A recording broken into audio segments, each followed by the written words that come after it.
Profile. Producer Profile is a show where we showcase some of the talented people who work behind the scenes in the entertainment, business, and local communities, while making positive influences on the lives of others.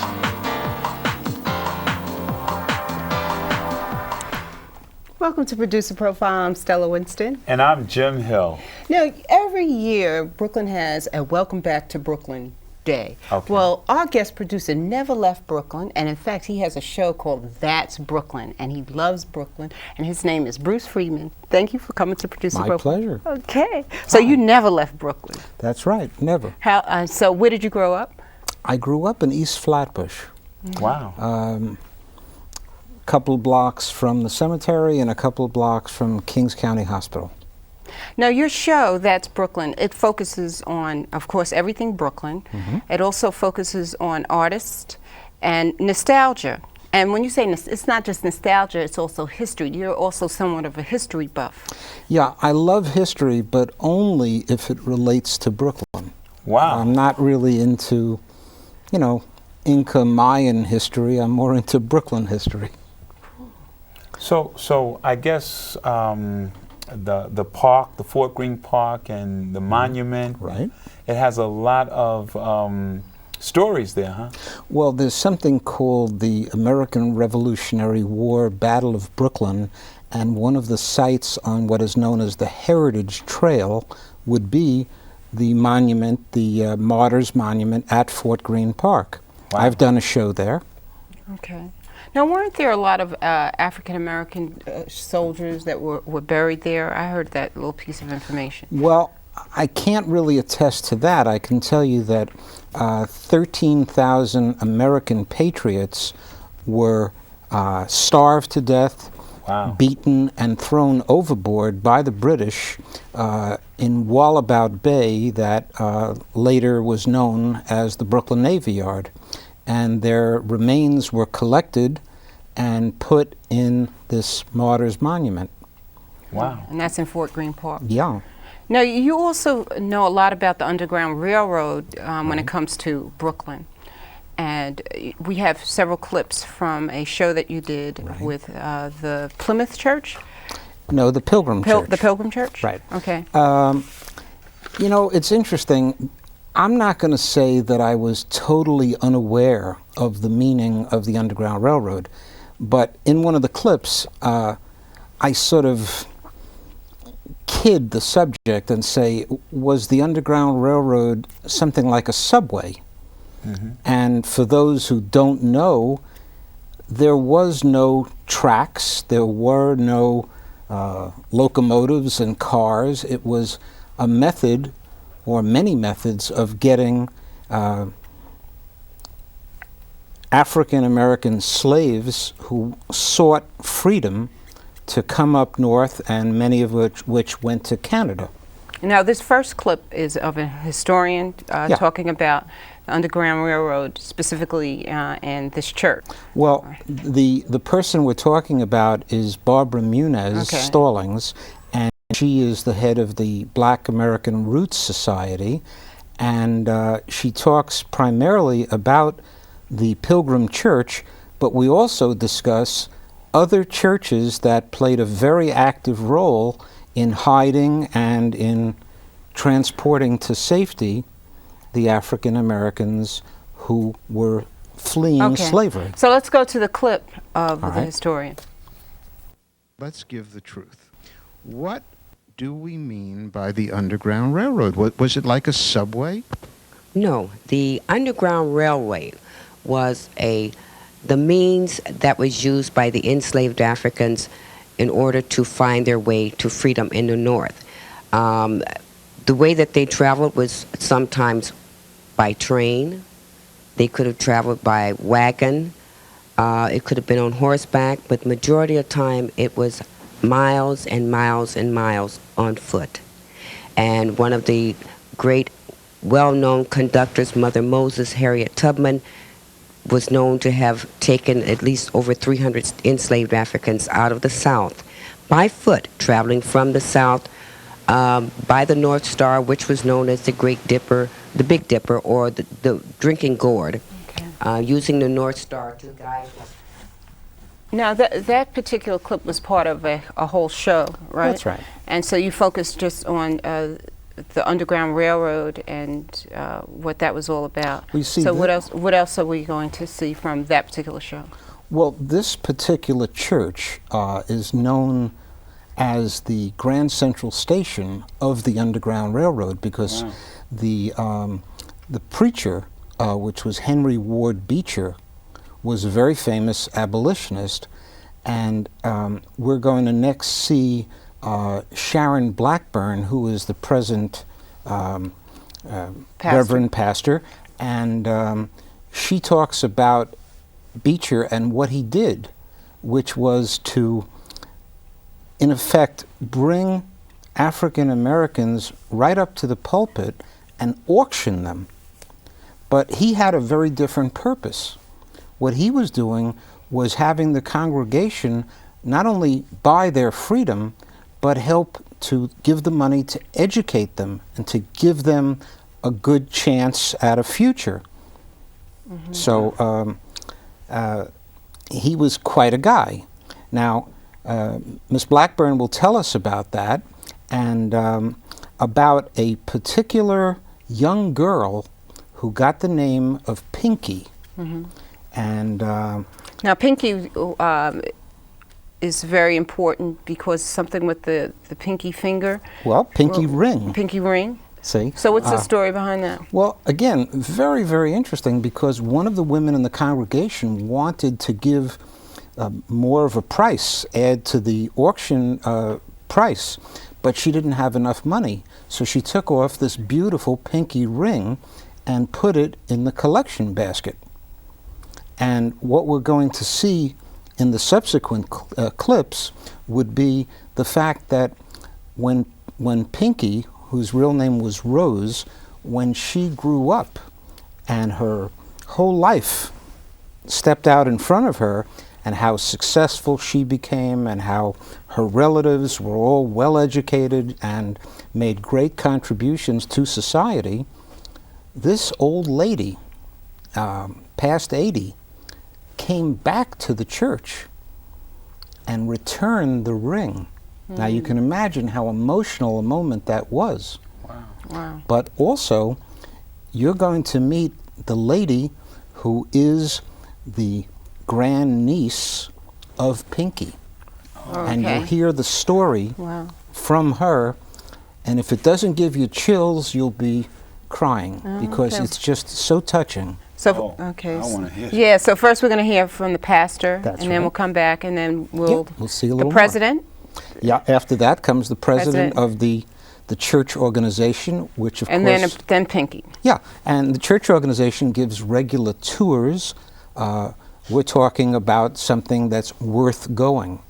Mm-hmm. Well, in the meantime, while we're waiting for the clip, this is not the only thing that you do. Your show is varies. When does your show come on? Okay. And what is the latest thing that you've been working on? Well, the show is every Wednesday, 11:30 in the morning on BCAT, on Channel 34 and 67. It airs again Wednesday night at 7:30. Okay. As far as other projects... Okay, the clip is ready. Oh, great. And then this is the one with the pastor of That's the right, church. Okay, Sharon Blackburn. Okay. Many of the paintings that are still available and the old prints that are still available to us here in this church portray Beecher as having purchased slaves from the South, twins, and obviously the famous Pinky slave, Rose Ward. And he would bring these young people, usually very young people, to this pulpit that we're sitting in front of, and he would auction them or have the congregation buy their freedom. And the congregation actually not only bought their freedom, but in some cases paid for the education of these folks. This was very risky, I'm sure, but Beach... Okay. Wow. That came from... This is incredible. I mean, so you actually went about doing the research before you put your shows together? Well, I would like to think that just as you do your homework for your show, I do the same. I find the people that know what they're talking about, and I learn enough that I'm certainly anxious to do the show, but I leave the, the major details to the people that are the historians. Now, you also edit your show. Yeah. I saw this superimposition that you had. Right. Very nice. Thank you. You see, the whole purpose of That's Brooklyn is that we are the exact opposite of the 6 o'clock news. I don't think Brooklyn is made up of murders, rapes, and robberies. Right. I think there are some good people doing a lot of good stuff, and that they deserve my attention, and I hope the audience's. Okay, so let's go to the next clip. The next clip is of the president speaking. This is Edith Bartley, and she actually gives guided tours, so if anyone's interested, call the church. You'll find it's a fascinating tour. Okay. So let's go to that clip. Right. Okay. In February of 1860, Beecher brought a little 9-year-old girl named Sally Maria Diggs here from Richmond. He had heard about her from another clergyman, that her mother and brothers were going to be sold south. And she was the family member who was brought here. It was, I believe, February 5th, 1860. On this pulpit, on this platform behind us, there was no pulpit here at that time, and Beecher literally auctioned her off to the congregation to buy her freedom. They passed the offering plate. That's how they got the money. And a woman in the audience named Rose Terry, an author, was so moved that she wanted to give more than she had on her in terms of money. So she took a ring off her finger and threw it into the offering plate. When the plate got up to the pulpit, Henry Ward Beecher took that ring out of the offering plate, put it on the finger of the little girl. Her name was Sally Maria Diggs, but they called her Pinky. Put it on Pinky's finger and said, "This is your freedom ring." She kept it all of her life, and then as an elderly woman, she came back to Plymouth in 1927. So that would be 67 years later. She returned the ring to the church. And this is it, Bruce. This beautiful, gold ring with a purple stone. We show it to school children. They're fascinated by it. The occasion was the 80th anniversary of the church. Pinky went back to Richmond, lived with her grandmother after she was free, attended Howard University, or what is now Howard University. The church provided some financial assistance. And she met and married James Hunt, had two daughters. Okay. We're back talking with Bruce Friedman, who has the show That's Brooklyn, and we're seeing clips from a show from the Pilgrim Church talking about the Underground Railroad. You know, I'd like to mention that your show, of course, airs on Saturday. The full program about the Underground Railroad is going to air on That's Brooklyn the following Wednesday, which should be the 20th of November. Okay. So I hope people can tune in. Yes, I hope they do watch. It's very interesting. Yeah. I have found that what the Underground Railroad meant was the cooperation of a lot of good people, and certainly a lot of church people. The tunnels that are under this church, believe it or not, are under other churches, which we saw in an earlier clip. The St. Peter and Paul's Church, which is right near the waterfront on Kent Avenue by the Navy Yard. I was there one day, and they said, "Well, they're working downstairs. They're closing up the tunnel." And I said, "What tunnel?" And they said, "Well, tunnel."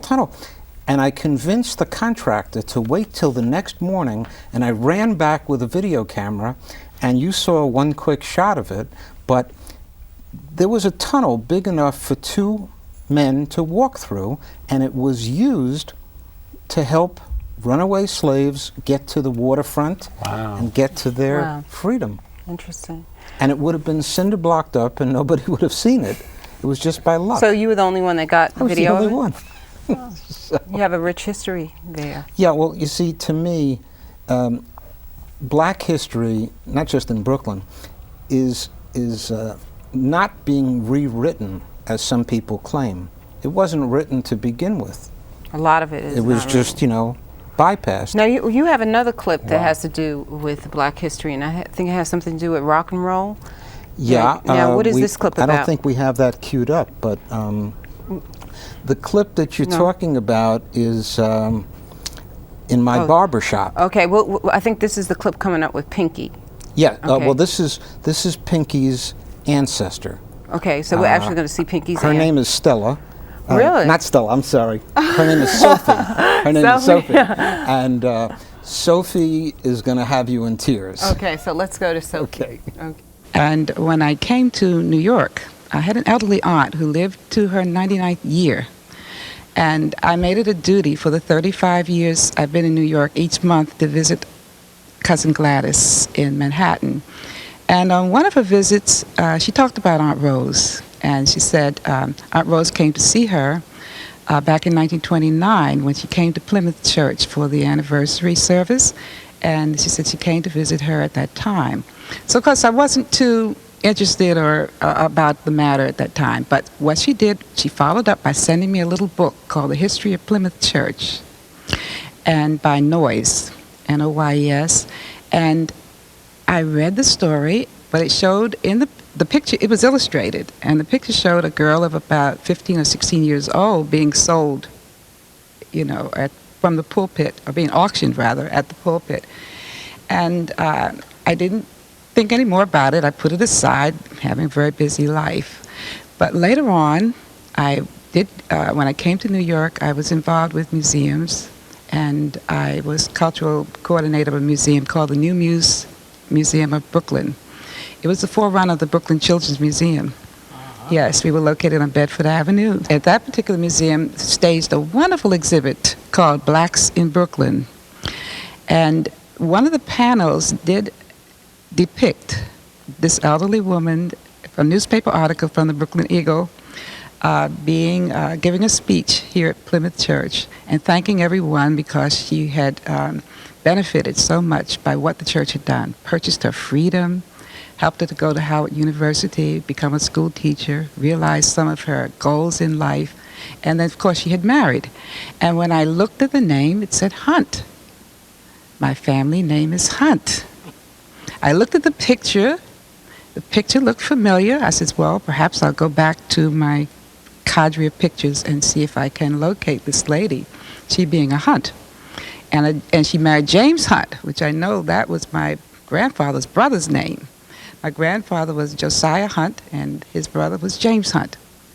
I went back to the pocketbook and pulled this wonderful picture up.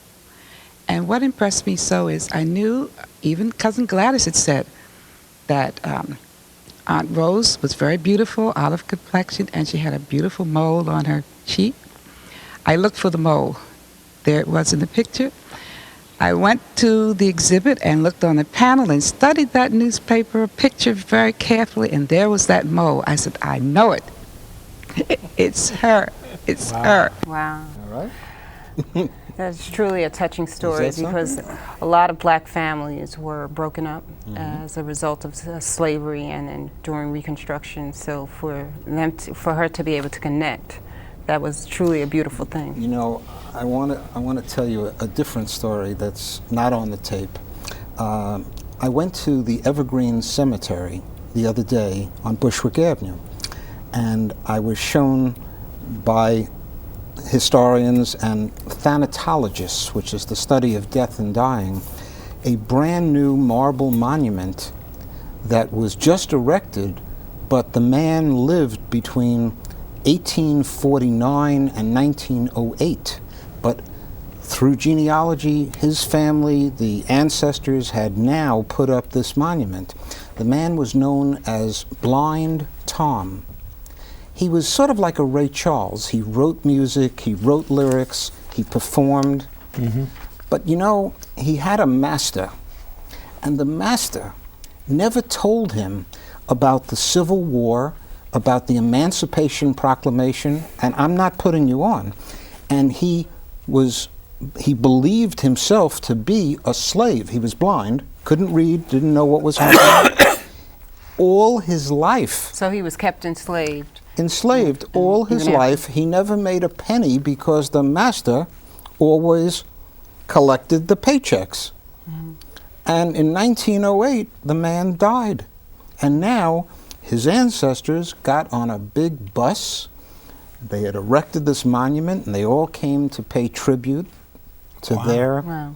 Very interesting. And, you know, you can get a lot of history going to the cemetery.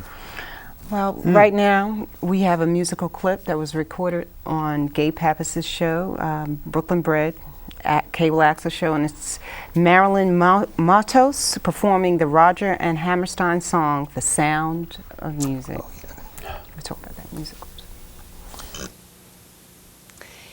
This is The Sound of Music from one of my favorite musicals, The Sound of Music.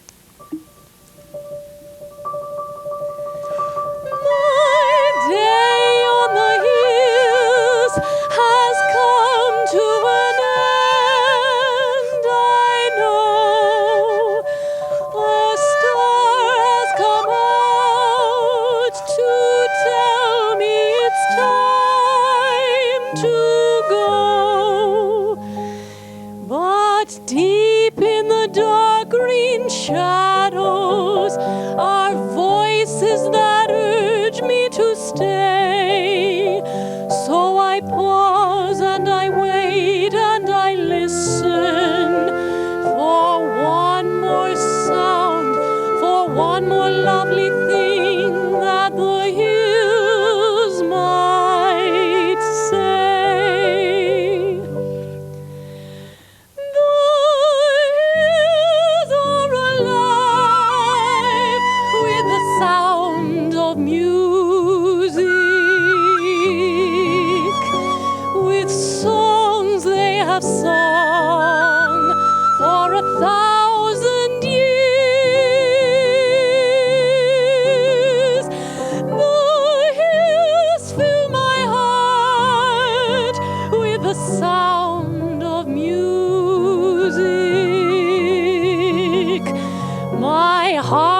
To sing every song it hears. My heart wants to beat like the wings of the birds that rise from the lake to the trees. My heart wants to sigh like a chime that flies from the church on a breeze. Laugh like a brook when it trips and falls over stones on its way, to sing through the night like a lark who is learning to pray. I go to the hills when my heart is lonely. I know I will hear what I've heard before. My heart will be blessed with the sound of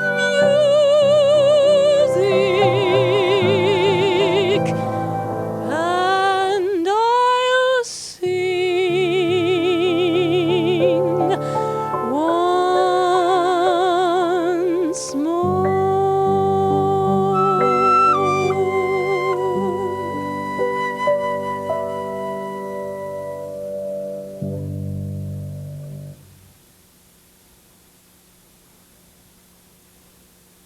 Bruce Friedman. Yeah. I mean, he has a show called That's Brooklyn. Now, why do you do your show? How long has your show been on?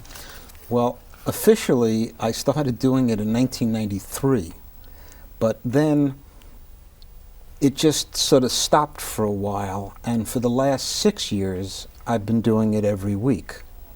And as far as why I do it, You know, it keeps me off the streets. What, causing trouble, Bruce? Actually, as you know, I never do the show in the studio. I like to help on other people's shows, but I like to go on location to the place where the action is. And whether it's Brooklyn history or nostalgia, for example, I went to my barber shop, and these guys used to sneak into the Brooklyn Paramount for the Alan Freed rock and roll shows. And what do they do in your barbershop? Because we have to wrap up, Bruce. Yeah. And They know everything about music, and depending on who you are, when you walk in to get a haircut, they know what kind of music to put on that you would like. so you did a show on this. Yeah. Okay, well, Bruce, you were very interesting. Thank you, my pleasure. We'll watch your show. When does it come on again? It's every Wednesday at 11:30 in the morning, 7:30 in the evening. It's called That's Brooklyn, and it's channel 34 Time Warner, channel 67 Cablevision. And as I say, a few days after your show airs, on November 20th, you'll be able to see the entire Plymouth Church show. Okay, so I make hope sure that people you watch. You've been watching Producer Profile. I'm Stella Winston. And I'm Jim Hill. Till next time. Boy, that was good. Yeah. I was waiting for Weeksville.